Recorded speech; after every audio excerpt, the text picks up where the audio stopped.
All right, I'm the Flat Rate Master, and today we're talking about sticking plastic back together. All right, the example I'm going to be using here is the cordless hot staple gun by Matco.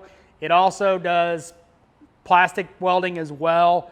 It comes with various types of plastic. We'll talk about that. Now there's various types of these out on the market. I'm just using this one as an example because I own it. Now this one is soldering iron based. Put a staple in it.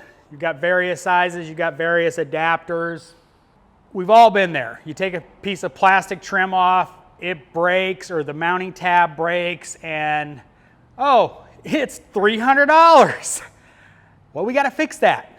There's various methods of doing it. There's the super glue and the various activators that are just basically baking soda that make a really hard plastic.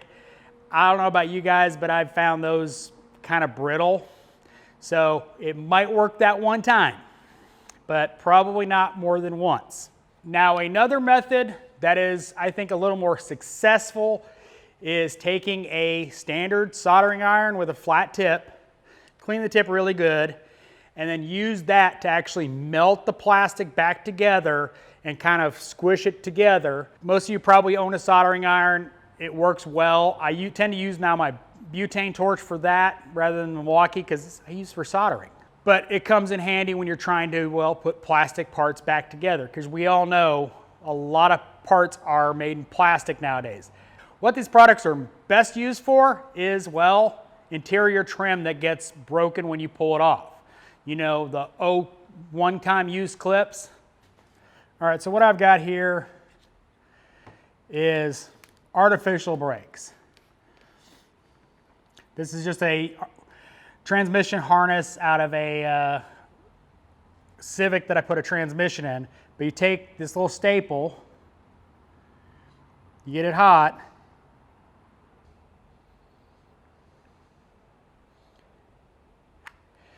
and you've now bound that back together. And obviously you cut the little tabs off.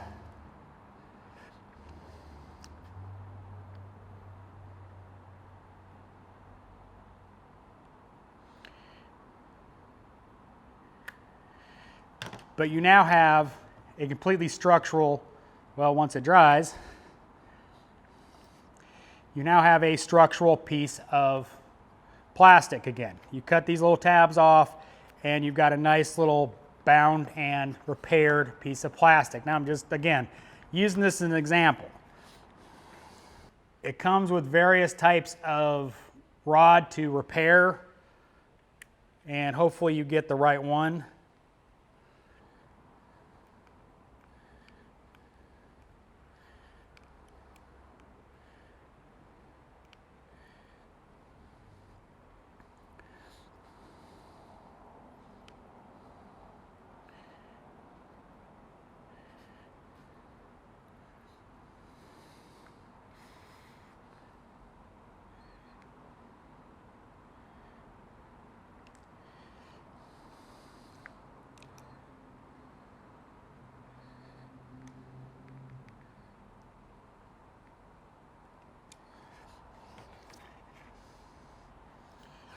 And again, you've made a structural repair to the plastic. Now I'm doing this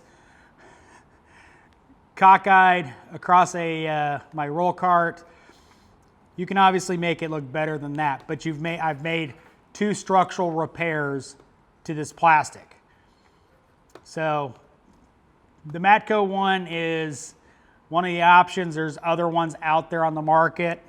This is just the one I have. I'll try to link one in a pinned comment, but plastic welders is definitely something, if you deal with any sort of interior work, definitely something to look into. You can also buy these rods from various sources, just filler material. It's kind of like ghetto TIG welding for plastic, but it's definitely a tool to look into. So I hope you enjoyed this video. As always, thanks for watching. I am the Flat Rate Master.